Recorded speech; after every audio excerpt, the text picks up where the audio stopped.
You're listening to Thunderquack Podcast Network.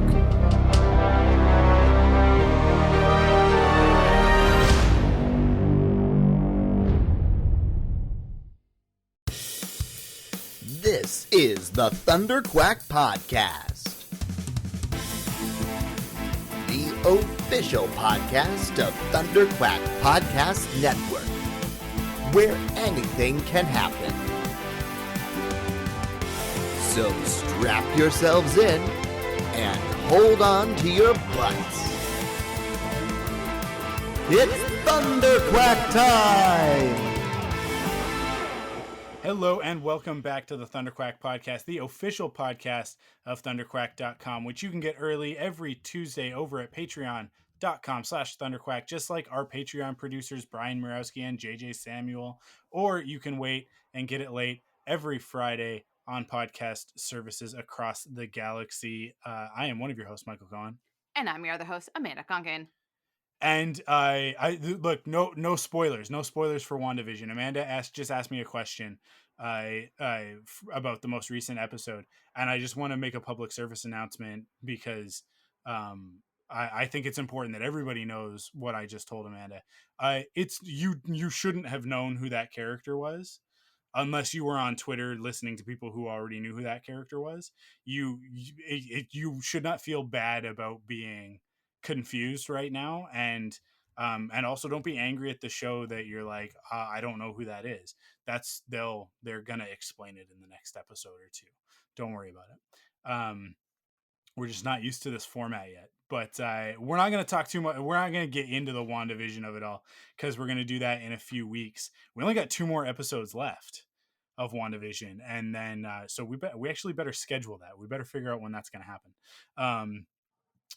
When we're going to record that, but we will have a dedicated WandaVision review episode where we'll talk about the whole season. But if you're not watching WandaVision right now, you should be doing it. Do it. Yeah, get it in gear, because you're missing out on some primo storytelling. I don't even want to call it television because I think that's one of the problems that some people are having with it, is that they want to categorize it as a TV show. And it's like this happened with The Mandalorian as well, where people wanted to categorize The Mandalorian as a TV show.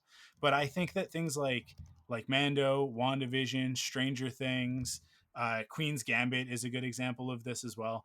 Like The Boys, these are not TV shows. They are a new thing that has come about because of the advent of streaming, and the world is now a different place, and television shows are still happening.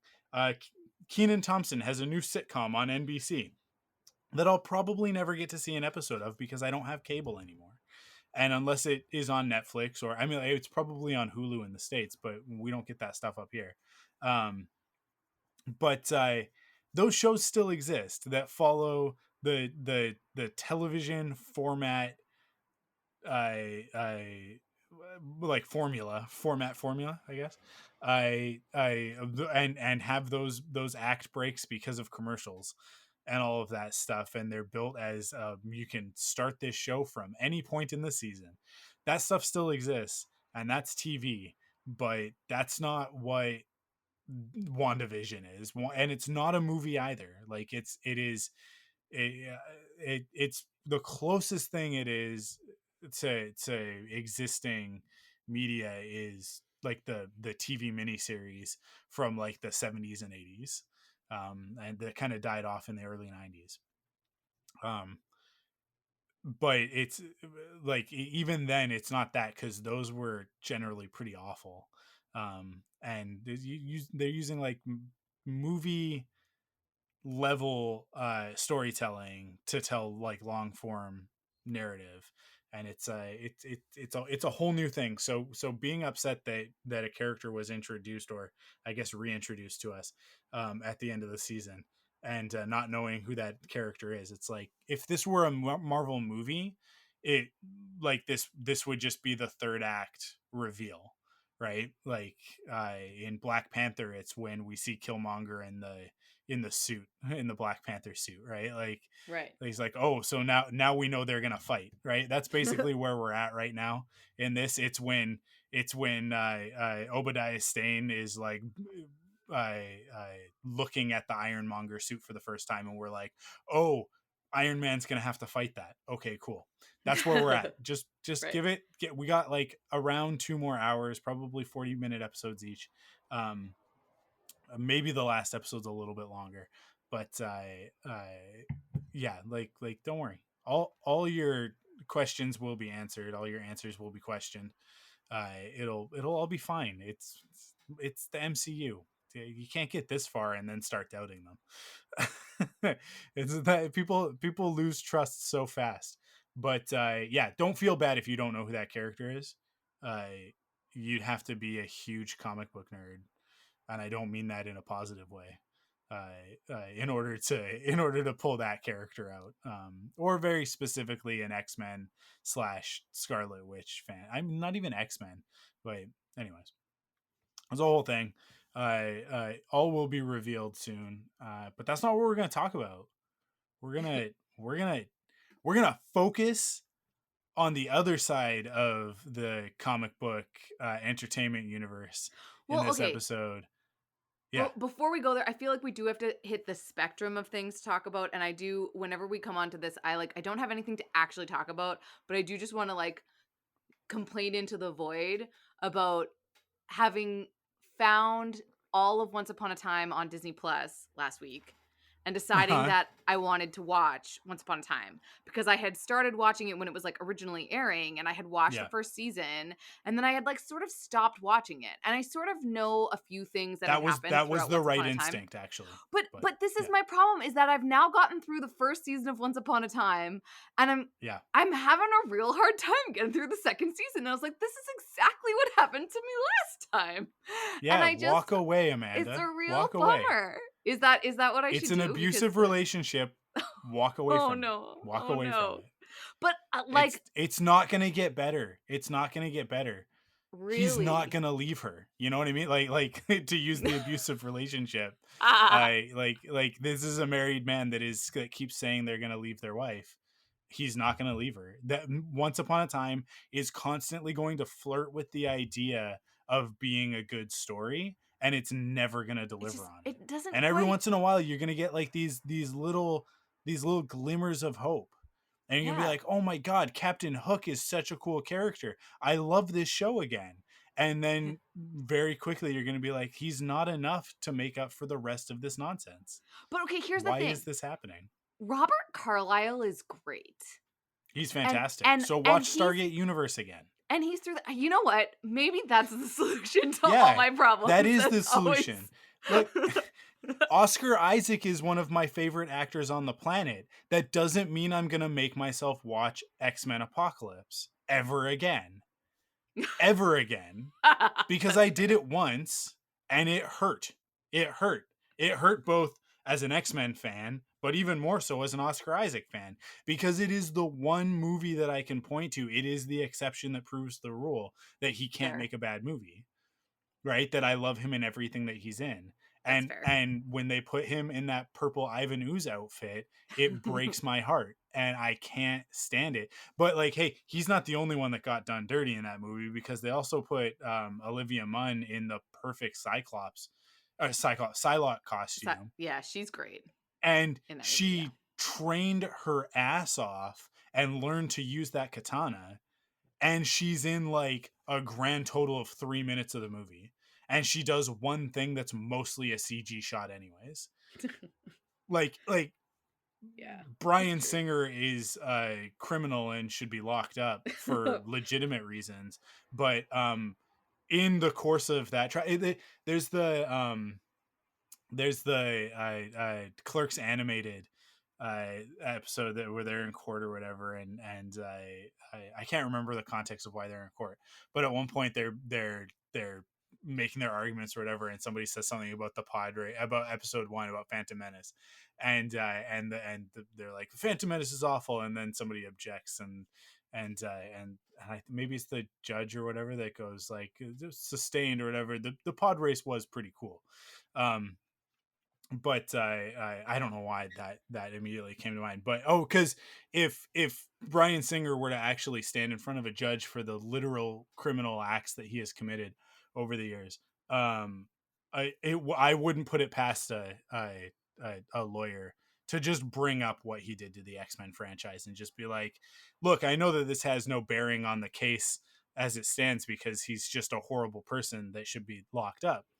But also I'm just going to go ahead and say, sorry, my printer is freaking out and making a bunch of noise right Oh, I now. wondered. It wasn't until you said that it was something about a printer that I didn't clock that. So I'm going to turn it off. Sorry about that. He's like a lawyer could basically say, like, just as like character reference, like he deserves to go to jail for what he did to the X-Men. Anyways, that's the bad side of the MCU. So not the MCU, but Marvel. So it's like Marvel has made mistakes too. Before we get into the DC stuff that we're gonna get into, but yes. don't hurt yourself with Once Upon a So Time. It's I do not think. gonna go anywhere worthwhile. Okay, It's so I not. will I say. promise you, Amanda, it's not. I will There, say that there's no pot of gold at the end of this rainbow. Okay, I mean, have you watched all of Once Upon a Time? How do you like Most of it. most of it? I Okay, think that Crystal and I checked out when she turns evil. oh no, don't! I don't even want to know who it is you're talking about for turning evil. But what I think I figured it. I like it's all. Anyways, for me, You figured it out because you already know, and when you got to that part of the story, you would have seen it 2 seasons before it happens. yeah. I guarantee it, because like they telegraphed the hell out of it, and then it was not worthwhile. And I think that And was where Crystal and I went like, we're good. It got to there's the point there were 12 episodes on the PVR, and it was like, are we ever gonna catch up on this? No. Okay, I'm canceling the recording thing and deleting these because we're never gonna watch it. I will say that it does give me a bit of freedom to maybe just I want to try to find online like some really good episodes because there's a handful of episodes that I quite enjoy. Like the Belle episode, like the one in season 1 with like Rumple and Belle, because that's what I remember. Like, and I didn't realize because again, I'm going through and I was skipping parts of season 1 because I was like, well, I remember some of this, but I don't remember all of it. And obviously, some of the stuff I don't remember for a very good reason, and some of us I remember for a reason. But one that like I do very much remember the Belle storyline, but just in that one episode, and then I don't care about it anywhere else. So it's one of those things where there's like certain characters that I But care about at certain times, but never holistically. Here's my counterpoint to this. Yeah. You could spend that time watching one of the many things you haven't seen that is actually really good. I mean, yes, that's true. Like, you haven't watched Star Wars Rebels. That's true. And I mean, that's fair.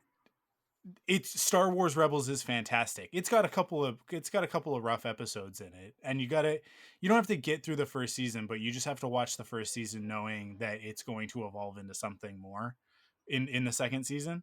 But the journey is well worth it on that one, which is the opposite of what I'm saying about Once Upon a Time, which starts off with so much promise, even though it just ripped off the whole premise from Fables, which is what we really want. Like, that's actually, I will say that's what I actually want is I want Fables, man. That's what you actually Fables is want. so good. And look, if you've never read Fables, then Once Upon a Time is probably great. It not great, but it's probably at least good. And you enjoy it and you watch it and not be super upset about it. But if you have read Fables, then it is offensive at points.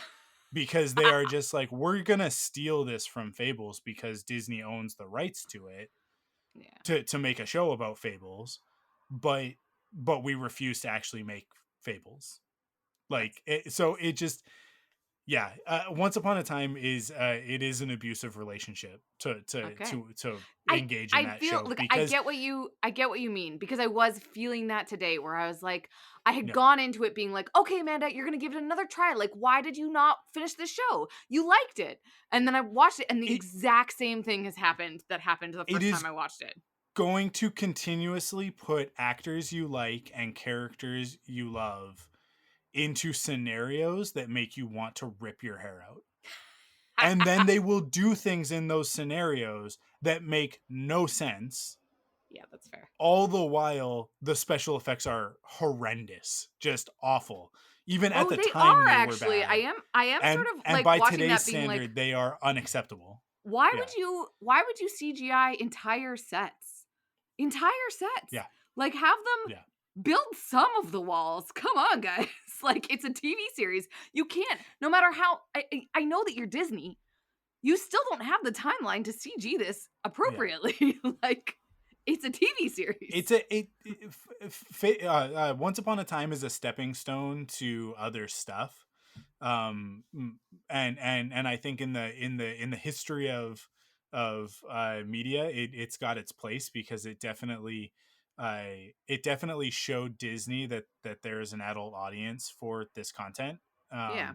And it's the reason why we now have live action remakes of everything. Like these things That's go fair. hand in hand. That's if fair. if Once Upon a Time weren't so popular, those would not have happened with the speed that they did, where we started all of a sudden getting one a year, right? And like the Cruella, we didn't talk about the Cruella trailer that came out, but the one thing about Once No, Upon a I don't Time know that I that do, there's that much to talk about yet, but that's all. yeah, There's go a ahead. Cruella trailer that came out. That's Yeah. the end comment. But I will say that the thing about Once Upon a Time that is semi enjoyable is seeing Steveston from every single angle. Like where you're like, oh yeah, Vancouver. Yeah. Good old Yeah. Steveston. Anyways. Okay, well, thank you for that. Was my only sort of like airing out grievances in between, and I figured we're straddling from Marvel, and then we're gonna go into DC, and I feel like I wanted to Yeah. stop over at Disney on the way. It's just that little detour into Star Wars land where I tell you yet again, just watch Star Wars Rebels. The thing about Rebels is that like the first season is, I think, 12 episodes. Maybe it's 13. The second season is 22 or 24. The third season is around the same as that, and then the last season is, I think, 19 episodes. It's a little bit shorter. So like that's all of it. It's like 100 it's maybe 100 episodes. I don't even think it's that. Like, and they're 22-minute episodes. Like, you will breeze through Star Wars Rebels so fast, and you will be glad that you did, because by the end of it, there is a specific there's a specific dynamic. There are 76 episodes of Star Wars Rebels, of 22-minute episodes. Some of those are two-parters, so it kind of even goes faster. But there is a specific relationship dynamic in Star Wars Rebels that I think that you are going to love, and so you need to watch it, because by the end of it, I think that your opinion on who your favorite Star Wars relationship is may change. All right. Well, So yeah, you that's need to like a watch big. Rebels. That's a tall order. Okay. All right. Yeah, well, and I've never really said that to you before, because I You want you to haven't. watch it and I want you to discover it. But if it's the thing that I Okay. gotta say in order to get you in there, then I'll say it. Because And it's all on Disney yeah, Plus too, right? yeah, of course it Just is. watch it on Disney Plus. Okay. Of course it is. All right. I am exploring. And Like I'm trying. I've tapped out Netflix. I've reached the yeah, point where I'm just rewatching The Office on Netflix, and I'm like, I don't even enjoy The Office that much. Like it's fine. I like The Office, but it's like not my go-to, because I reached a cap on how much Archer I could watch. Like I haven't oof, quite made my oh way. god, I haven't quite made my way through the latest, like the you just made me feel space like season. nauseated just saying, like, you watch that much Archer. I That can't be watched good for you. I watched almost all of Archer, but like this I'm in the space season, and it's not the best. Oh wait, I no. have, to I be moved fair, on I've really past only seen the that. first 2 seasons of Archer, Oh. but man, that's something that I wish that No, we could just leave in the early 2010s. but Archer was so good. There are certain episodes of Uh, Archer that are just the best. there are But some great things about Archer, but I don't know. It's just I don't my want to get go-to. into it. I don't Like want to get into it. we don't have to. It's just that like there's certain things that I watch while I'm on my lunch break, and it used to be Friends, but then I know that Yeah, it's a lateral move. Like I have Crave TV. Friends is yeah, still available to me if I felt like watching Crave, but it requires me to access it through my cable box, and I just am less inclined to do that. So now that it's not on Netflix, I don't really have anything to watch like over lunch. and I can only watch Is your Friends so TV many a times. smart TV, or do you have a Chromecast? Yeah, both of those things, and I know that I can stream my Crave, yes, but I haven't set it Yeah. up, and in the meantime, I'm just gonna like twiddle my thumbs about it. But yes, I could get the Crave app.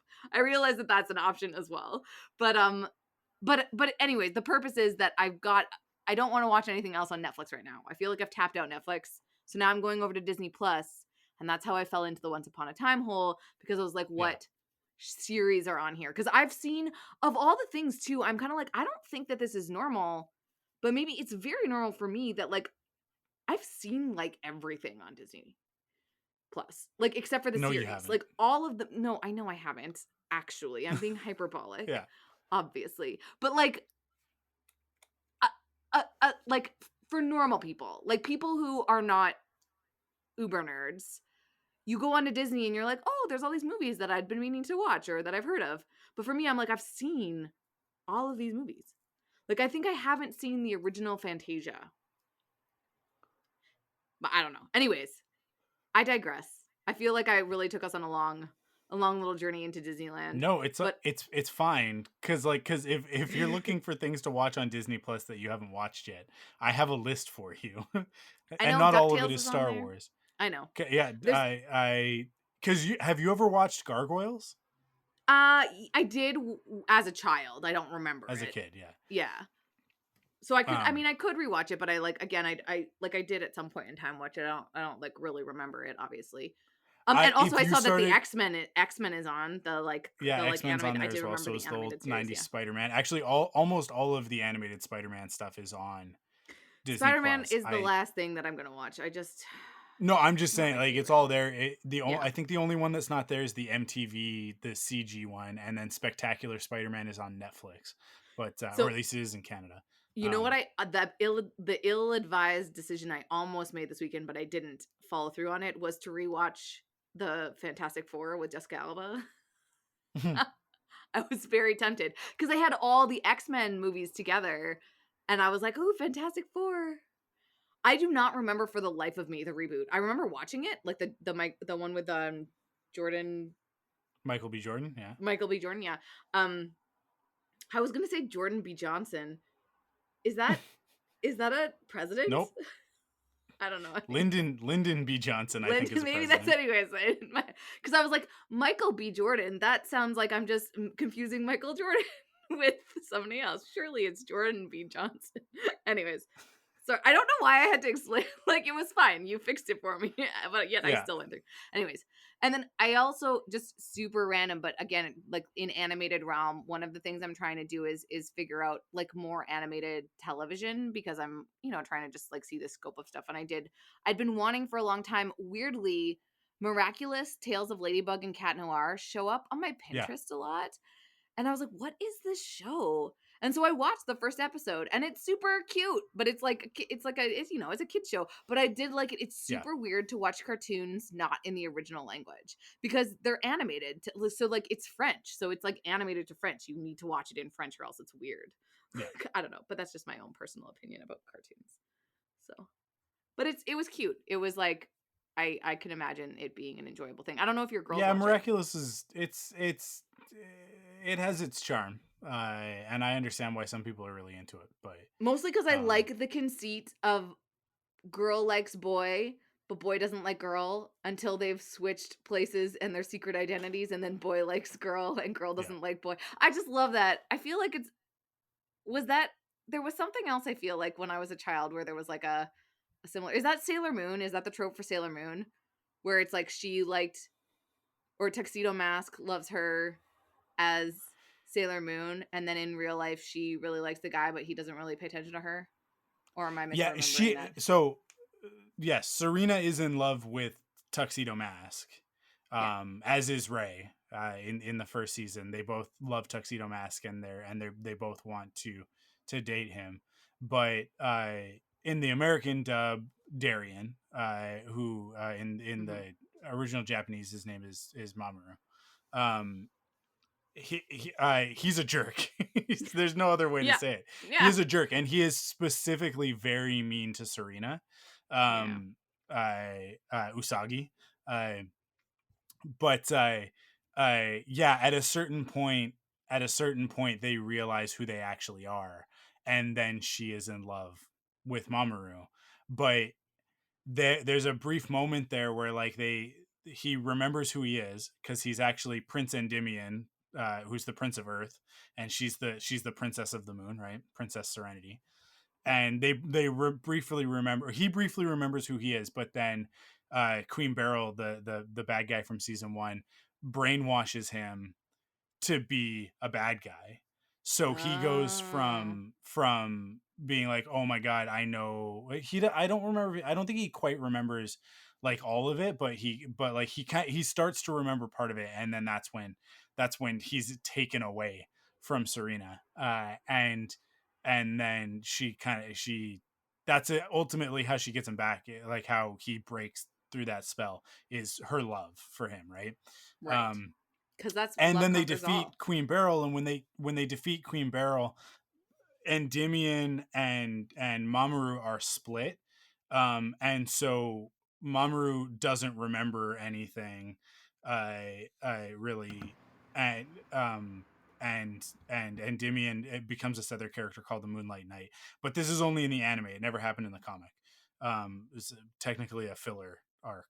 Um, and he was the Moonlight Knight, but then at the end of that arc, they come back together into one character, and and then Usagi and Mamoru are in love for a little while, but then their daughter from the future comes back, and at the same Oh time he yeah. starts getting nightmares about their wedding day, like if they get married the whole world's gonna end. And then you learn that Right. it makes no sense. You learn that Endymion, King Endymion, so Darien Mamoru in the future, right? Tuxedo Mask from the future is using magic to implant these dreams in Mamoru and Usagi in the past, not to break them up, although that, even though that's what happens, they break up because he's like, no, we can't be together, because if we're together it'll destroy the whole world and we'll, like, you'll die, and I love you, so I don't want you to die because we are in love, that destroys the world. It's so dumb. So they break up, and but it's not mutual. He's just like, no, I can't be with you, but he's secretly like, I love her so much. And and the whole time she's like, I don't understand, why won't you be with me? And then as the audience, especially in the year 2021, as I watched this with my daughters, this is why this is so fresh in my memory, because Cara and I have been watching Sailor Moon as an adult man in the year 2021. You're watching this going, he's in college and she's 15. Right. This is not okay. Right. None of Right. this is okay. Her parents should be stopping this from happening. Her friends should definitely be telling her, you shouldn't be dating this college man. And as a college man, it's very sad that he is dating this 15-year-old girl, but it's also they're destined because of a past life. But whatever. But it turns out that King Endymion is doing this to prove to them that they actually do love each other, because if they can overcome those visions and be in love anyways, then they'll know that it's true love and that nothing can Wow. break them apart. And Wow. in order for the future to happen, that has to happen.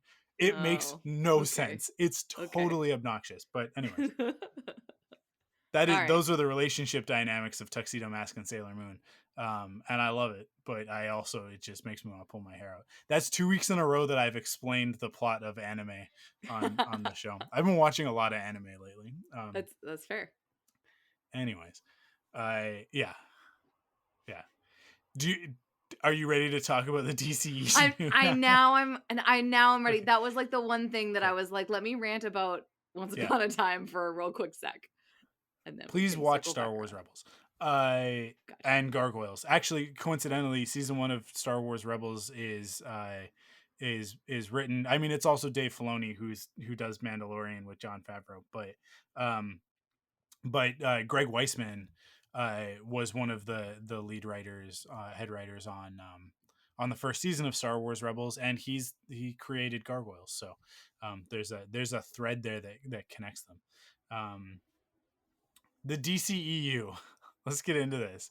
I think I said briefly last week I gave the warning, much like the Flash coming through a lightning portal for some reason in the middle of Batman v Superman to justify that awful story.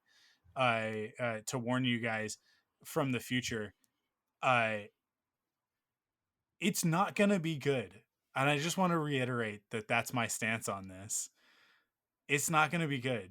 It'll probably be better than the Joss Whedon one, if only for the fact that Joss Whedon doesn't have anything to do with it, and he should also go to jail. But that's a little less conclusive than the We could just Bryan have. Singer We thing. could. I was just gonna say But we could have a whole conversation. Who deserves to be in yeah, jail more, Bryan Singer yeah, or? maybe that's our topic next week. Yikes! Ugh. Why are But there so many problematic humans making comic book things? because white men are the worst. Cisgendered heterosexual white men are taught to believe that we can do whatever we want, and therefore, because we're the ones in charge, we can do whatever we want. Thankfully, that's starting to change, and the world is becoming a better place for people who aren't heterosexual cisgendered white men. But yeah, that's why. That's the answer to your question. That's the short answer. We don't have time to get into it, but yeah, so it'll most likely be better than the Joss Whedon one, because at least it won't be compromised and we won't have to look at that awful CG upper lip of Superman. But uh but it is not going to be a good film. Certainly not by the standard of superhero films that we judge now, which, like, most people just go to the MCU. But I'm gonna go ahead and throw The Boys, which is a TV show, right? Although earlier in this episode I said it's not really a TV show, but you know what I mean. Like, it's a streaming series. Yeah. But I count it like in the same like quality level of movie. Like, there's nothing about The Boys that's like, oh, this is just a TV. It's not Smallville. It's not Arrow. It's not The Flash, right? Like, it's not what's a Marvel example? I don't. Shield, Agents of Shield, right? There you go. Like The Boys works on a cinematic scope. And I would say The Boys is every bit as good as anything that the MCU is doing. Because it's a fantastic show. It's incredible. I could probably point to other stuff, but it's kind of escaping me right now. But yeah, Justice League is not going to be. It's not going to hit that mark. It is not Right. going to like jump that hurdle. It's gonna run straight into it, and the hurdle is going to smash and like splinter into a million pieces as it does. But because I'm sure that we're going to be thoroughly entertained by it. But when the dust settles, I think we're all going to look at each other and go, yeah, that was Zack Snyder's Justice League. It's not that far off from Batman v Superman. Now, having said all that, I know that, Amanda, you claim to like Batman v Superman. I assert that you're confused. But Thanks for that. Thanks. but like, I think you just want to like a movie with Henry Cavill as Superman and Amy Smart as Lois Lane so bad that I mean, you yeah. forgive a lot of the faults of that movie. Because what you often say to me and have said on this podcast and other podcasts in the past is that well, the extended cut fixes a lot of the problems, which I watched the extended cut. It actually it there's more of it. Like, I'll grant you that Lois's story is definitely, there's more of it. Nothing is fixed. It doesn't get rid of any of the problems. But as someone who actually likes Batman v Superman, I am curious for your take on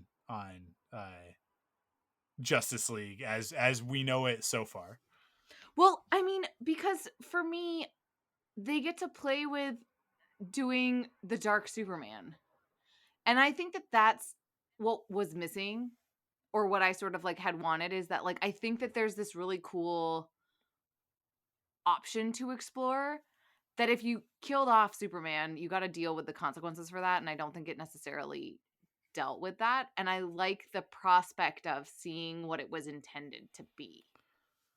And Yeah. so, because I think that premise of him still coming, like, I don't know how it's gonna play with that, but like I do like the idea, because this was the thing, like, for me, for like the Lois and Clark elements of that, was that she really did come and sort of, and he was like raging, and she was like, no, I'm here, hi, and then they like flew away to Smallville.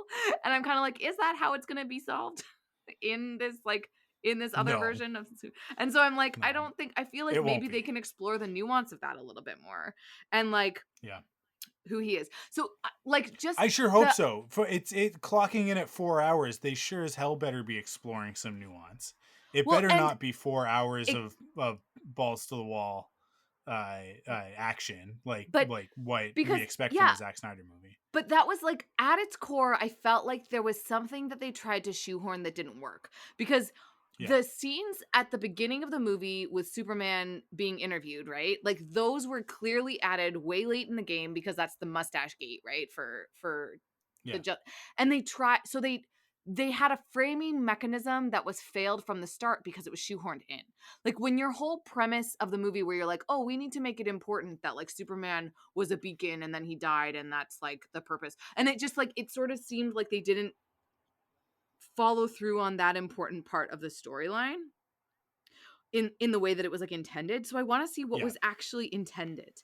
And that to me is the, like, I have always felt like Justice League did not do Superman justice in I totally Yeah. didn't mean to do that, but like in terms of It like what would like that, like that, it just yeah. is like, why kill somebody just to bring them back?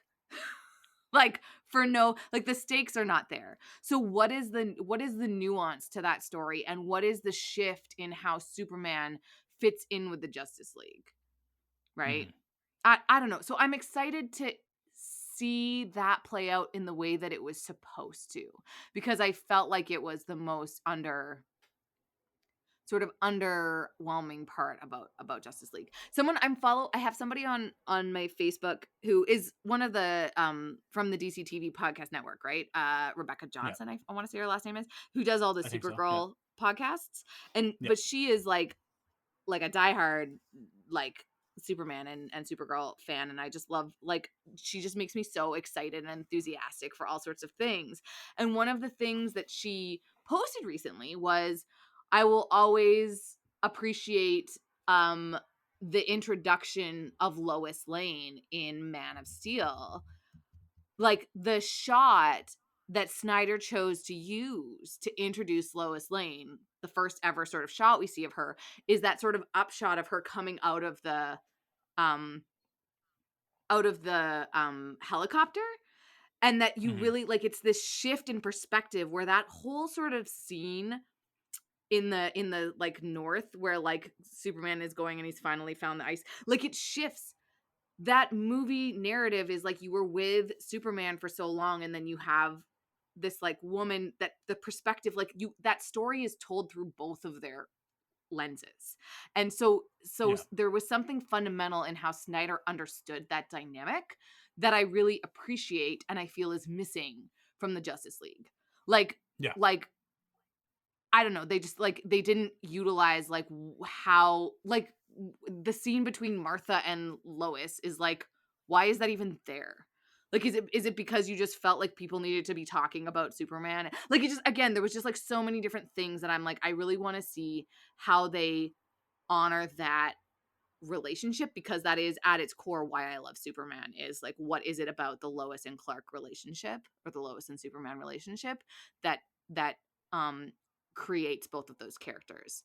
And so I'm just really hoping that they do that, like do a better job of exploring that in this take. I, I don't. Oh, okay. They're gonna do a better job. I don't know that you're gonna get what you want, because what I hear from you is that you don't actually want Justice League. Just like I don't think you actually, like, when I say you're confused about Batman v Superman, you don't actually want Batman v Superman. You want Man of Steel too. And so do I I. mean, Like this yeah. this is why I think that, like, I can understand this, because I think you and I like Superman for a lot of the same reasons. And when I say Superman, I mean like not just that character, but like the franchise, Yeah, yeah, the franchise, yeah. the supporting characters, Yeah. the whole thing, right? Yeah. Um, And Man of Steel, for whatever it does wrong, and it has a few missteps for sure. Although I think it's a much better film than it gets credit for. I the last 5 minutes of that movie is incredible. It's amazing, right? Like when he's telling Martha what he's gonna do, right? Yeah. And he's on the bike and he's got his tie and he goes in and she's like, welcome to the planet, all that stuff, right? And he's got the glasses on and it's like okay, now we're here, Yeah, now now we this is get to do now it, let's now tell we a Superman actually, story. Yeah. yeah, like okay, you did your origin story, it went horribly wrong, but he did what he had to do at the end of it, and now he'll never cross that line ever again. um and then you start Batman v Superman and you're like, well, um we never did our follow-up Superman story, so I guess we'll establish really quick that everybody thinks that Superman's real nifty, except for like these few people who are like, Superman's an alien that killed everybody. So, oh, okay, so we're conflicted on Superman then. We don't have a clear okay. All right then. Yeah, and also like we went dark with Superman. So Batman's going to have to be like an actual bad guy for most of this movie in order for this to work. Is everybody cool with that? No. No, we're not actually. I this notion that Batman has to be darker than everybody else around him is actually like, that's a fundamental flaw of the way that the character's been written for the last 20 years. But that's cool. That's cool. You guys do you. Ben Affleck looks really great in the role. And so the movie then plays out from that perspective of like, we got to make Batman so bad that Superman already hates him. And this is a Superman that's willing to snap Zod's neck. So he's got to be really bad. Okay, so he brands people with a bat symbol so that those people will be murdered in jail. That's because that's the subtext. I mean, it's not even really subtext. There's no subtext in Batman v Superman, because I think that they literally say it like that. That he brands them so that they like once they're Get in killed. jail, they'll Yeah, that's yeah, like that's like it's the not it's not criminals know subtle at that all. these are the worst of the worst, right? So he's basically sentencing them to death. He's judge, jury, and executioner, which is why Clark hates him, right? Like that's really clearly established in those few scenes. Like, as I think in that scene where they meet each other, where Clark and Bruce meet each other, right? But then also like Batman, like Bruce has got like this fun little adventure with Diana, and it's like, oh wait, hold up. We're also gonna introduce Wonder Woman in this one.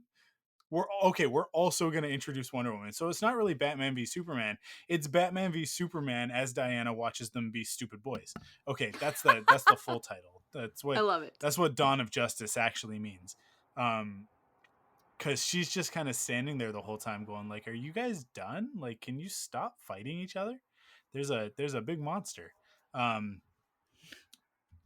but like it so the movie is not a Superman movie. It doesn't give Superman the breathing room to establish what they need to establish, which, first of all, audiences were mixed on Man of Steel. So coming in to Batman v Superman with the thing of like, okay, Batman's gonna fight Superman, but then in the third act, Apocalypse is gonna show up, or not Apocalypse, Doomsday, is gonna show up, and uh, Superman's gonna die. Okay, well, half the audience doesn't care. Half the audience didn't like that other movie, and they're only here because they like Batman. And then the other half of the audience is like, well, you never really gave us a Superman movie, so why do I care? And then decent people in the audience are like, well, Wonder Woman was pretty cool. And then they made a Wonder Woman movie that was pretty cool, right? Yeah, But that's fair. then you come back to Justice League, and it's like, well, I don't care that Superman's dead because his death wasn't earned. It wasn't upsetting in any way. I mean, like, I really expected, if they were going to kill Superman, that I would feel something, because I love that character so much. Like, Right. he is in the top 3 for me, right? Like, it's and honestly, he's in the top 2. It's like him and Obi-Wan at the top of the hill, of all the characters that I love. So like, you would think that I would care. I didn't care even a little tiny bit. I and you come back into the next movie and Batman's like, I feel really bad. Feel really, really bad. And it's like, well, yeah, you should. You got him killed. You did everything that Lex Luthor wanted you to do that created Doomsday. And and so it's your fault that Superman's dead. And it's also now your responsibility. So I do like that aspect of Justice League where it's like, oh, we gotta go. We gotta, like, Batman is like, I have to find all of the heroes and bring them together because now that Superman's not there to protect us, uh, we're all gonna die because Darkseid's coming, right? He's having his bad dreams that don't really make any sense, but that's fine. They're the coolest part of that movie, but yeah, God, Batman v Superman is such a mess. The more I talk about it, the more I remember what's in it, and it's like. Because I mean, like, that's fair, but that's what is kind of like when you piece it together. I don't know. It's but interesting. There's stuff in there. do we need Batman to have really unclear uh, uh, uh, dreams that have an unclear origin? Because Batman he's not prophetic in any of the other stories I've ever read. Like, that is not a Batman thing of like, oh yeah, you remember that great comic book story where Batman had premonitions that Superman was going to turn evil? Like, no, Batman is just pragmatic. Like, that's how that character is supposed to work. So Zack Snyder not understanding that, well, not Zack Snyder, Chris Terrio not understanding how Batman works as a character is like, well, we need him to hate Superman. Okay, we'll drop a building on some people that he cares about, one guy in particular. And then also we're going to make him have these bad dreams where Superman's a bad guy. Okay, well, why would he care about those dreams? As a realist, right? Like, as a pragmatic realist, as a very objective human being, the greatest detective in the world, he would be like, what is up with these dreams? Also, why am I having dreams about a future that hasn't happened? I'm going to be suspicious about the source of those. So in order for us to get around that before anybody even asks that question, we're just also going to throw in the Flash coming back and saying something really confusing for the audience. Right? Like, He's imagine so for a second cool, you're not though. a DC fan and you're just a regular person that walked in off the street and was like, I know who Batman is. I know who Superman is. I'm going to watch this movie. And halfway through that movie, the Flash comes through and is like, Bruce, it's Superman. You got to kill Superman. And it's like, why is He the didn't Flash actually just. say that. He didn't say that. But he He didn't did, say you right? gotta He was kill. like, He didn't super. say you gotta kill It's Superman. It's Lois. yes. But Come on, he didn't say kill Superman. He but it's about just stopping deliberately. Superman. It's But it's about not. No, it's not stopping about Superman. It's not about stopping. No, that's the whole point. Oh my But gosh, did Amanda, you misunderstand these flashbacks? The no, whole point is that no, you're reading too much into it because on the surface, no, the text of it is that the Flash is telling Batman that he has to stop Superman. If we played no, that right now, that's how it plays. You're no. thinking The of way it that it too plays, large. yeah, You're, because the point is that he misunderstood yeah, that what the Flash was saying was I that the understand key that. is okay. I'm not. But I'm like not that's the whole saying that. point is that Batman No, didn't but get Amanda, all of the information. but you're missing my point. You're missing my Okay. point, Okay. which is Okay. that yes, we get that, but we get that because we walk into Batman v Superman with so much extra knowledge of these characters and where things are going and how things are going to play out, right? Like before the lights even go down on Batman v Superman, you and I know that they're going to fight up until the point that they got to fight Doomsday. And then they're I all mean, going to yeah. team up and they're going to fight Doomsday, right? But let's use your parents as an example. They walk into Batman v Superman Okay. and they see that Flash scene. First of all, it's not like he goes, Bruce Wayne, I'm the Flash, Barry Allen, your friend, we're in the Justice League together. He doesn't give any of that. Of It's course he just doesn't. he just pops through this thing and he's just a guy in a in this weird red armor pajamas that's just like, you have to stop Superman. It's Lois. It's all about Lois. You gotta stop Superman. Meanwhile, Batman has just had a prophetic apocalyptic dream about Superman being a Nazi, right? Like like a literal like future Right. Nazi for Darkseid. So the context for the average viewer coming into that story, if we divorce the extra knowledge of the DC universe from that, from a strict like screenwriting perspective, an objective screenwriting perspective, the Flash is coming back to tell Batman to kill Superman, and that's exactly how Batman sees it, and so he goes and does it. My point is that Chris Terrio does backflips upon backflips upon backflips in order to contrive these characters into the scenario in which they fight each other, instead of doing what they do in every other iteration of Batman and Superman meeting each other for the first time, which is that they feel each other out from a distance, and then when they realize like, oh wait, oh you're a good guy too, they team up and they defeat the bad guys. Every other time, every other time, like, and it like most expertly done in the animated universe when they did the Batman Superman crossover that established Superman in that universe, like where like that it is the best version of it, but they've done it so many times. But in that one, I Bruce basically puts a tracker on Superman and follows him back to his apartment, and sees him like change back into Clark Kent, and he's like, oh, so that's your thing, like you're mild mannered I Clark Kent or whatever, and he thinks he's gotten away with it, goes back to his thing, and Superman follows him and is like Bruce Wayne, and he just basically like x-rays through his cowl, or maybe it's the other way around. Maybe he's like, oh, you're Bruce Wayne, and then Batman is like, two can play at this game, and follows him and finds out who he is. But in any case, they do that like sort of cat and mouse thing where it's like, are we adversaries? It's like, I don't like the way you do things, I don't like the way you do things, but it like that's it, like that's the extent of it. It's not amped up to the degree of like, hey, remember when Superman dropped a building on your friend? And it's like, well, that's a really weird way to misconstrue Zod, who was on the TV saying like, hey, you guys all need to bow down to me or I'm gonna start murdering people, right? I is like, oh, this is Superman's fault. This is not really Superman's fault. I think he was trying to stop that guy. And he did. And then you have to crank Batman up to 11 where he's murdering people essentially, like, and like maiming them in order to justify why these two characters are going to fight the way that they're going to fight. Because instead of telling a story with those characters, we're bending over backwards to do every single Elseworlds incarnation of Batman and Superman in the same story.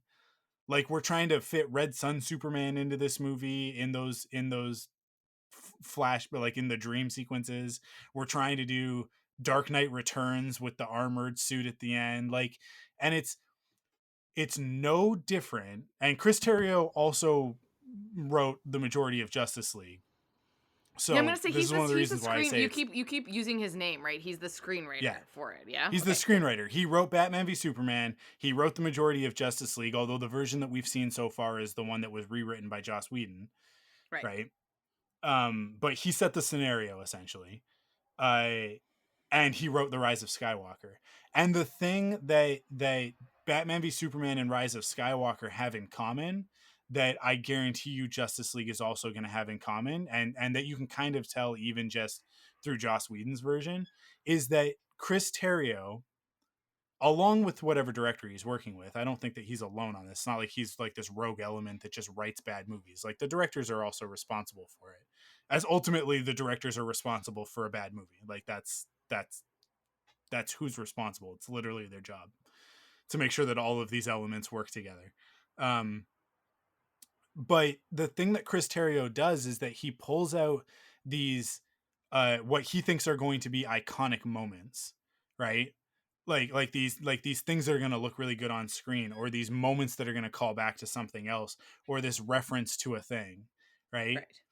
And basically puts those on a board and then fills in the gaps. That's how he writes a story. It is so blaringly obvious when you look at Batman v Superman and Rise of Skywalker as like children of the same parents essentially, right? Like what are these, what genetic similarities do these have? Why do they both have big ears, right? Like what's the thing that throws me off about this person's face? And you look back at the genetics and it's like Chris Terrio writes stories this way. So Rise of Skywalker is just 2.5 hours of him referencing the original trilogy. And so that's why the story doesn't make any sense, because it's all just like, oh well, we got to get from this reference to this reference to this big moment to this thing. Like it's just, it's, there are it's almost like an animation doing the keyframes, and then somebody else will come in and fill in the in between, right? Like it only he's not good at filling in the in between. Like he's very bad at it. So it is just justifications and contrivances to get you from one thing to the next thing. And in Batman v Superman, that's like what I said. They wanted to fit Red Sun Superman into it, which, like, look, Red Sun Superman is awesome, right? They wanted to fit the Dark Knight Returns into it. Also, Dark Knight Returns, awesome. I mean, like, problematic. Frank Miller's uh, there are issues there, but it is a great comic book story of its time. Uh, and then we also want to put Wonder Woman in this. Okay, so now we got to establish this character too. And we're also going to set up the Justice League and Flashpoint at the same time with this. Like like Batman v Superman tries so hard to uh, do what Infinity War was doing, which, like, Infinity War had 9 years of storytelling before it and however many, Yeah. 18, 19 movies before it, it to draw from, that we could be like, oh, we're in Wakanda now. And it's like, well, yeah, we all just saw Black Panther, and that was a good movie that established this world, so we don't have to spend the time. Whereas, like, Batman v Superman and Justice League are like, we need to explain Wonder Woman, I guess. Like it just, it's such a, I don't, there's no way that this Justice League movie is going to be good. It's 4 hours long. I think it's actually over 4 hours long. There's no way. It's impossible. It's not going to be good. I know you want it to be, and I I feel know. for you, I don't but even need it to be good though. I just want to enjoy something different. Like I want to enjoy something that was given to us that I'm like it could be something different. I haven't read. Did you read the Vanity Fair article that was posted today no, I about haven't. I the haven't. Snyder cut? I'm actually realizing we're very topical with this conversation. Had we Yeah. read the Vanity Had Fair we read that article that came out You know, today about the I Justice saw I League saw Snyder I cut? saw that new shot of the Joker, and it was like Right. we got our that first look at the Joker, and I was like, really, do we need to do this? Like really, wasn't Suicide Squad enough? Can we just leave this alone? Like, we dodged the bullet of not having to deal with any more of this actor in this role. Um but then we saw the trailer, and the one thing about the trailer that I was kind of positive on was like, oh, actually I'm kind of interested to see this Joker now, because we see him. I think one of the things that people miss is the context of that, is that Joker appears to be in the dream sequence. Like Batman is wearing the goggles and the trench coat, right? When he's Mhm. talking to him, like, it looks like it's more of the post-apocalyptic Dark Side one. And if you look at it, Joker is wearing where his it looks like he's wearing like a doctor outfit or something like that, like sort of like a weird, like, old-timey, like, 1930s doctor smock thing. um but then he's got SWAT gear over top of it. Like, he's got like a flak jacket that says SWAT on the, or police or something, on the back of it. And he's kind of like, so he's kind of like mishmash these two things together. And like, I saw that and was like, oh, well, that's actually, like, that's interesting. Like, I don't necessarily think it's going to be a good part of the movie. It's just like, okay, that's cool. Like, at least Zack Snyder is delivering on the, like, novelty of his storytelling, which I always think he does a great job with.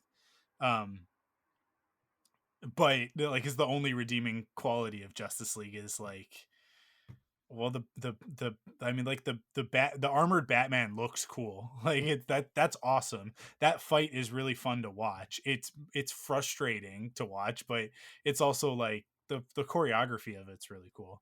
Of Superman flying and using powers and stuff like that, and Batman nullifying it and stuff. but the story is dumb. So it's like I see it very similarly, where I'm like, well, like there will be some cool stuff in this movie for sure, but uh, I there's just no way that Zack Snyder telling me a story for over 4 hours is going to be bearable. You know what I mean? I mean, it I just would really I love it will if say Zack Snyder could make a 90-minute movie.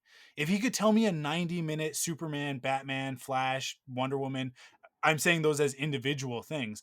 Like if he could cut away the excess and just tell me a tight 90-minute superhero story, I feel like that would be a great movie. But for some reason he thinks he needs more time, and it is definitely the killing blow on this stuff for me, or it's like that's not going to help you.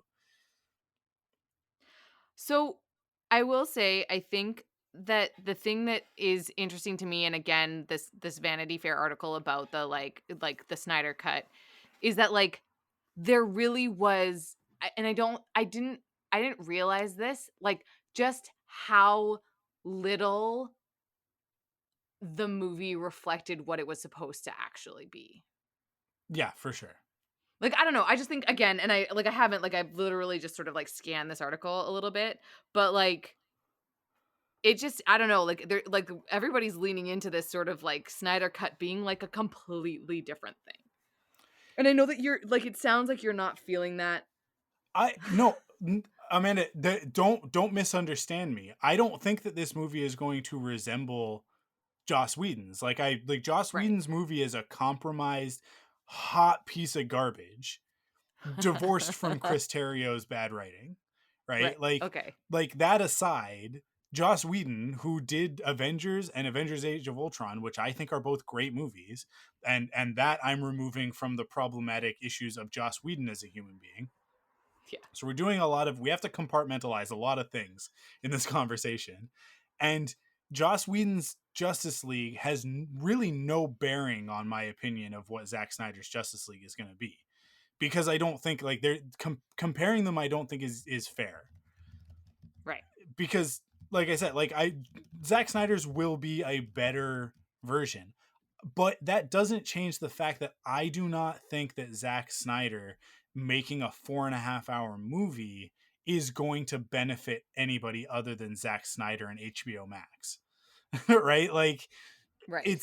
like this is not going to be a masterpiece, and there are people out there who are going to claim that it is instantly. Like sight unseen, they're already claiming it to be a masterpiece. Not to mention the whole like toxic nature of the release the Snyder cut movement, which was horrendous and was like the worst of the worst under the rock, turning over the rock of the internet and seeing all the disgusting bugs scurry for the darkness, right? Like they were, the people who ran that stuff were not necessarily great people, and people will always go like, oh well, but there was this fundraising thing. It's like, yeah, cool. I'm happy for that fundraising thing. Like that's great. I'm always happy when groups come together and fundraise for a good cause. That's awesome. It doesn't change the fact that the majority of the people that were using the hashtag release the Snyder cut and that were part of those communities were doing very toxic, very horrific things to people on the internet. And you know, as it is always, to specifically to women and minorities. So you know, like it's just like it's all kind of tangled up in that. There's nothing clean about this, and people want to, I think Warner Brothers especially, and Zack Snyder want to sanitize the story, and so any articles that we read about it are going to be about, well, this is the true vision, right? And it's like I am super happy for Zack Snyder that he gets to release his true vision, and I think that despite anything else about how this has happened, you have to admire Zack Snyder for the tenacity that it took to make this happen. Because as much as the fans were a part of it, and I think definitely like cracked that door open, it was Zack Snyder standing on the other side of it with a battering ram ready to Right. smashed the door off the hinges the second that there was an opportunity, right? So Right. like and I think that he deserves credit for that. I also think that Ray Fisher deserves a lot of credit for Warner Brothers caving and releasing the Snyder cut. Like I think that the immense pressure that he put that studio under to um Be to like, put this hey, out there's there, something different. Yeah. yeah. But I mean, like, ultimately, like I said, this benefits Zack Snyder and this benefits HBO Max, which, like, there's not really anything on HBO Max yet that makes it worthwhile, and it's a moot point for us because we're in Canada. Right. But Because we get all the other things somewhere different. So. yeah, um, it's all kind of either we don't get it or it's just going to be on Crave anyways, right? So, um, or on demand or whatever. So it's like this whole other thing for us, but HBO is looking at HBO Max and they want it to be what Disney Plus is. It is not Disney Plus because they launched HBO Max without The Mandalorian, right? They Right. weren't ready to do it. They launched it anyways. They thought that Friends and the rest of the library, the rest of the catalog was going to do it, and it hasn't. Like and um there's just nothing undeniable on it yet. I think that Justice League is going to be the first thing for them, but it's a movie. So I don't like I think that's why there was the conversation about like, let's break this into a mini series.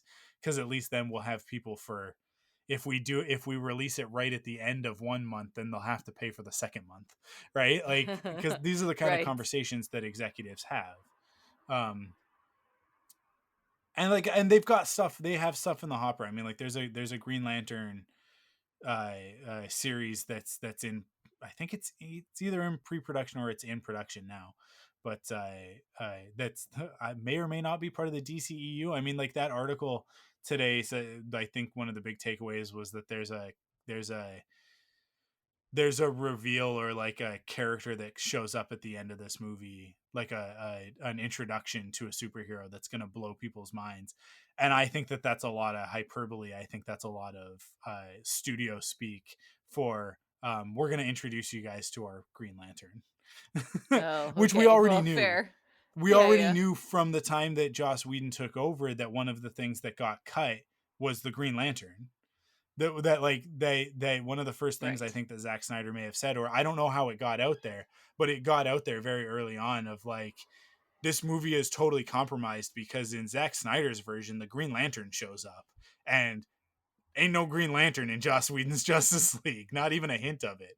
So yeah, and I mean, we've already seen a hint of that Green Lantern in a year ago. We saw it in the Crisis on Infinite Earths um, crossover event. So back in the days of Arrow, can you believe that that was a year ago? It feels like a lifetime. So crazy. I mean, everything feels like a lifetime ago Yeah, when it was just a year ago, but yeah, I get what you mean. I but yeah, so like it just, there is just no way that any of this is gonna be it. Here's the other thing at the end of the day, and we'll talk about this last thing and then we'll close it out. Ezra Miller is still the Flash in this movie. Right. And Ezra Miller, a problematic person that punches people in the face and just gets away with it scot free, and nobody holds him accountable for it, which really bothers me. Um, because it's clearly an indicator of some other issues that we're just ignoring. On top of that, like his version of the Flash is just a bad impression of Sheldon from Big Bang Theory, in just an awful Flash costume. So like I'm not interested in seeing him do that again. I definitely am not interested in watching him do that exclusively for 2.5, maybe 3 hours, because that tends to be how long these DCEU movies run. Um, that said, they already got my ticket money for this Flash movie, regardless, because they just revealed 2 days ago, I think, that Supergirl is going to be in the Flash movie, and they revealed it by releasing this video of the director. Oh shoot, what's his name? I had it in front of me, and then I think I scrolled away from it.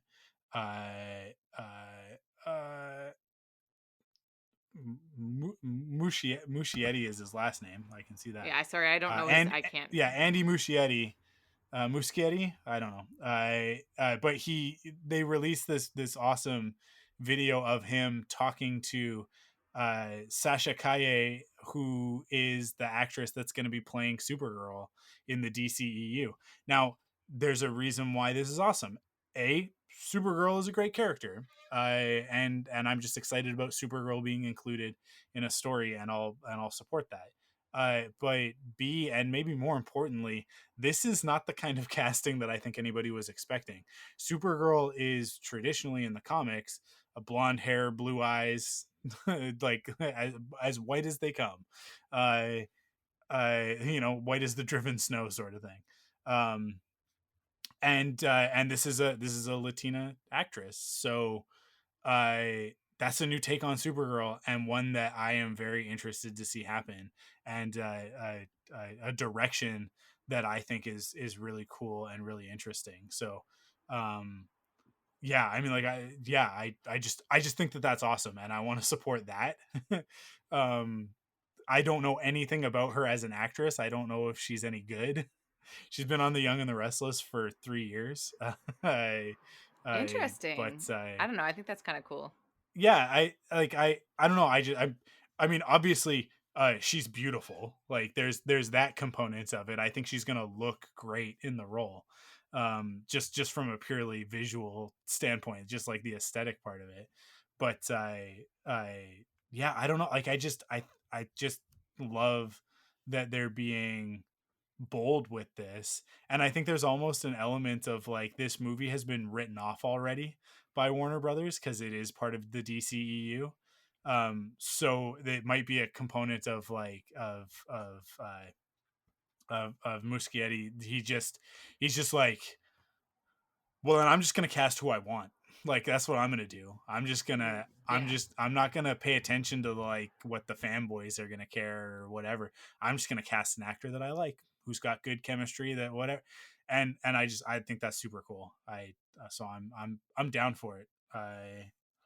Even though, like I said, that Ezra Miller as Flash, man, they got this article that I'm looking at on IGN has an image of Michael Keaton as Batman alongside one of like a screenshot of Flash from Justice League, and Ezra Miller's just doing like his dumb Sheldon face, uh, which is just it Dumb. just makes me mad. I don't know what dumb Sheldon face. He just like I get it. I get your it's the caricature of autism where like we never use the A word, right? Like, we don't like, hey guys, look, you can't say it, okay? Like Big Bang Theory, I don't know, maybe in the last season because we dropped out, I think, like 2 seasons before the series was done. And maybe at some point they used the word autism on Big Bang Theory, but for the majority of that series, although Sheldon was clearly supposed to be autistic, they were terrified to say that. They were terrified to use that word, which to me is super offensive, right? Because it's like you're quote representing a group of people, but being ashamed of it at the same time. And this Flash does the same thing, where he says, I what does he say to Bruce at the beginning of like, oh, I don't have a lot of friends or whatever, right? Like, he's just something like, sort of weird and cringy. yeah, and it's like, look, hey, if your interpretation of the Flash is that you want to go with like an autistic ADHD interpretation of this character, then I am behind that. That's fine. Like, that's representation, and that could be a valid take on the character. If you want to lean into the harmful stereotypes of autism in pop culture for laughs, then you can kindly throw yourself into the nearest solar body, because I don't want that. Like, I think I'm probably overly sensitive about this sort of stuff, having a brother with Down syndrome and seeing that represented in media. And then on top of that, Crystal works with children with autism, and these stereotypes are harmful to the work that Crystal does, and it's harmful to the kids that she works with, right? So I'm probably more sensitive to this stuff than the majority of the audience, but that doesn't mean that, like that I should not oh, I'm gonna not talk about how I'm offended by it then. Like I think this is something that more people need to be aware of, that these stereotypes aren't good. Like that this Yeah. isn't helpful, that it causes problems. That said, this movie has Michael Keaton as Batman in it, and now this great Supergirl casting news, and who knows what other surprises. Um, so it's just like all of the DC stuff. It's like for everything they give us, they seem to also take away, like at the same time, so that it can never just be what the MCU is, which is, hey, remember all of those things that you either vaguely knew about as a kid or were like cherished parts of your childhood? Yeah, we're gonna like bring all of those back, but in like the best versions ever. like Right. we're gonna take inspiration from all of the great stuff, but it's not gonna be heavy handed, it's not gonna be in your face. um but if you care, you're gonna see it, you're gonna know it, right? Like I don't know, I just wish that Warner Brothers and DC could knock it off with the like we have to compete, and realize that like rising tide raises all boats, and everything that the MCU has done. I would say like The Boys, which I used as an example before, and I think Invincible, which is about to come out on Amazon Prime, the animated series, they definitely used the goodwill that the MCU has built, and then are like, cool, we're going to use that to subvert this now, right? Like to tell a different type of story. And DC could do something like that. I think in the opposite direction, and they have. I shouldn't totally discredit them. Shazam successfully did this, where Shazam takes everything that the MCU does well, I think, and then they went, but here's the thing that DC does better, which is like this whole like magical, like legendary component of it. So Shazam is all of that. Like he's gonna fight the seven deadly sins, and we're not gonna shy away from that. Like, and Shazam is unabashed, and then Birds of Prey takes the superhero stuff and goes like, we're going to do this from this other angle, and does it well. So it's not that they can't, they have. It's just that like the characters that matter the most are getting the worst treatment, and that, yeah, it's it's I tough. love It's just Shazam. difficult. Shazam's But so great, though. I think that's probably why I get so bent out of shape about this stuff, is that Man of Steel is a great movie, Shazam is a great movie, and Birds of Prey goes beyond being a great movie into like masterpiece territory. Like I think that movie is a perfect 10. Like that, like there's nothing about Birds of Prey out of place. None of that needs to be fixed, right? Like there's no thing in that I go like, well, if they had only done this, then it's like, no. Birds of Prey is perfect. Like it is a perfect movie, or as close as I a love movie it. gets to perfect, right? So it's not that they can't do it. It's just that that character that means the most to the two of us sitting here, they just keep doing him such a disservice. Now he's in the black costume in this version, so I don't know. Yay! I'm gonna be there on day one. You We'll guys figure it out. know I will, Yeah, yeah, and we're gonna talk about it at length. But yeah. that's It'll be it. good. That's all I got. That's all I got in the tank. I'm done. Here you go. Me too. So I'm pleased that we chatted about. I feel like it was a good spectrum though. Of we covered Marvel, Disney, and DC. So the We rainbow did. of nerddom, if Yeah. you will. Well, that's the Thunderquack brand, right? I think that's Right? that's definitely if you want to boil us down to three things, it's I mean, like if you're including Star Wars in the Disney stuff, but Marvel, Star Wars, Disney, DC, and anything that might be tangentially related to that. But cool. That's it. That's it for this episode. Woohoo. Thanks for listening to me. I did a lot of ranting on this one, but I kind of expected that to be the case. Same. Love it.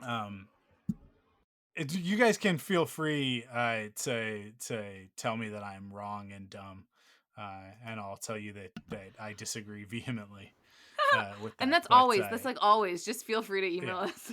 yeah. Email us your Or thoughts. like tweet at us, or leave it on the comment on Instagram or whatever. thank you for joining us on that journey. And look, hey, it's not like we got that long to wait. When does it come out?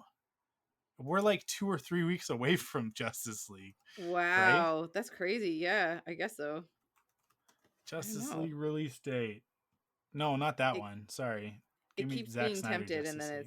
and then it's not. Zack Snyder Justice League release date is you're also telling me October 26, 2017. That's not helpful.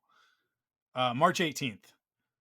And it's everywhere. It's everywhere March 18th. It's not just on HBO Max. Like it'll be available for everybody, all like simultaneous release worldwide. So no one will be left out of the conversation, but that also means like no one will be left unscarred by its release. So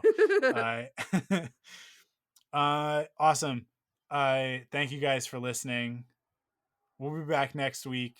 What did we decide? We're going through straight through, right? Straight through to the middle of March. We're going straight through until March. So we're gonna skip March 15th. So we're going till March 8th. So we've got 2 more weeks of podcasting. Yeah, and then you're gonna be out the 15th and the 22nd. Yes, I'm taking a 2-week hiatus after that, but you'll get us for 2 more weeks in a row. So let's call it right now. When we come back on the 29th with both of us, March 29th, that's going to be our Justice League review, because that will have given us... how exciting. Yeah. Because that'll have given us almost 2 weeks to watch it, sit with it, possibly subject ourselves to it a second time. Although, man, how do you rewatch a 4.5 hour movie? Like they have not easily. This through. I do it. Yeah, well, how do those of us with kids do it? I don't that even is know. Fair. I don't even know how I'm gonna watch it the first time, because I gotta figure out like. Anyways, that's my problem to figure out. But yeah, so. You guys are going to get a bonus episode on Patreon for everybody who subscribes at the $5 level and above. This week, you'll get your second bonus episode. And then next month, you'll actually get, well, no, maybe it won't be 2 bonus episodes. I'll have a guest for one of those weeks. But yeah, look forward to that. Thank you guys for listening. We will catch you next week. Stay safe, everybody. Wash your hands and be kind to one another.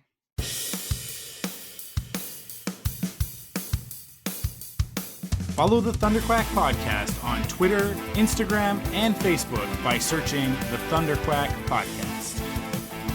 You can support us in 3 ways. First, by heading to the podcast service of your choice and leaving a rating and review. Second, by going to store.thunderquack.com to pick up some merch from your favorite podcasts. And last but not least, by heading to patreon.com/thunderquack to kick in with your monthly pledge of support and get cool rewards like early access, ad-free episodes, and extended episodes. The Thunderquack Podcast is the official podcast of thunderquack.com. Head to thunderquack.com to discover more great